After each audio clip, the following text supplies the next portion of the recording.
Venezuela में हमला हुआ, मादुरो गिरफ्तार हुए, लेकिन असली लड़ाई अब अमेरिका के भीतर छिड़ गई है।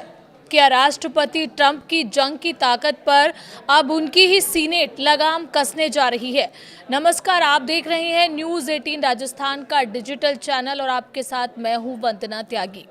वेनेजुला में अमेरिकी सैन्य कार्रवाई और राष्ट्रपति निकोलस मादुरो की गिरफ्तारी के बाद अब भूचाल सिर्फ लैटिन अमेरिका तक सीमित नहीं है, बल्कि उसकी गूंज सीधे अमेरिका की सत्ता के गलियारों तक पहुंच गई है।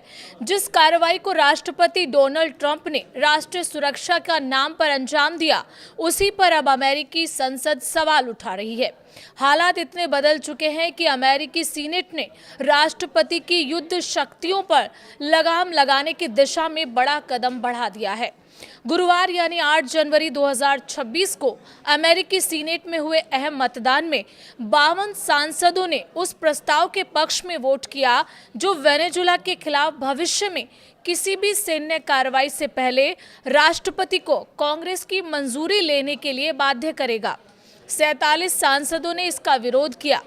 इस वोटिंग की सबसे अहम बात ये रही कि ट्रंप की अपनी पार्टी रिपब्लिकन के 5 सीनेटर डेमोक्रेट्स के साथ खड़े नजर आए, जबकि एक रिपब्लिकन सांसद वोटिंग से गैर हाजिर रहा।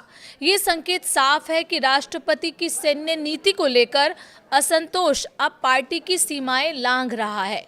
इस प्रस्ताव का इतिहास भी कम दिलचस्प नहीं है। इससे पहले पिछले साल ट्रंप प्रशासन के दबाव में इसी तरह के 2 प्रस्ताव सीनेट में रोके जा चुके थे। नवंबर में तो ये प्रस्ताव महज 2 वोटों से गिर गया था।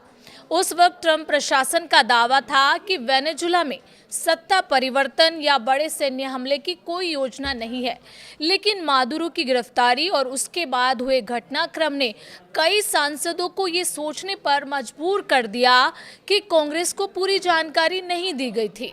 यही वजह है कि अब खुद रिपब्लिकन पार्टी के भीतर से सवाल उठने लगे हैं।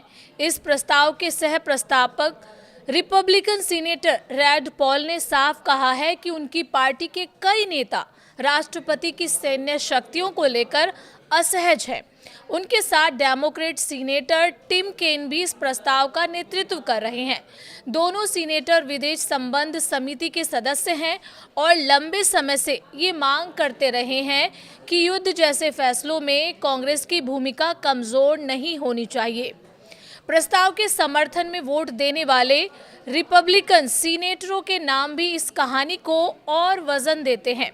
रेड पॉल, सुसन कॉलिंस, जोस हॉर्ले, लीसा मार्किव्स्की और टॉड यंग मौजूदा समय में सीनेट में रिपब्लिकन के पास 53 और डेमोक्रेट्स के पास 47 सीटें हैं।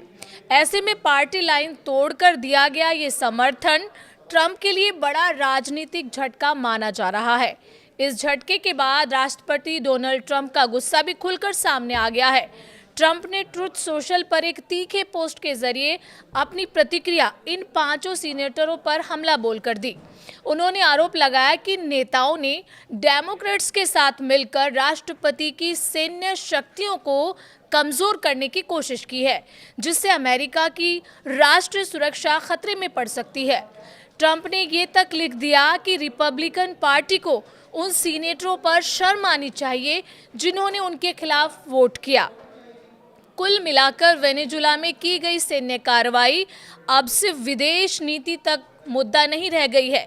ये अमेरिका के भीतर सत्ता संतुलन, राष्ट्रपति की ताकत और कांग्रेस की भूमिका को लेकर एक नई राजनीतिक लड़ाई की शुरुआत बन चुकी है, जहां सवाल सिर्फ युद्ध का नहीं बल्कि लोकतांत्रिक नियंत्रण और जवाबदेही का है।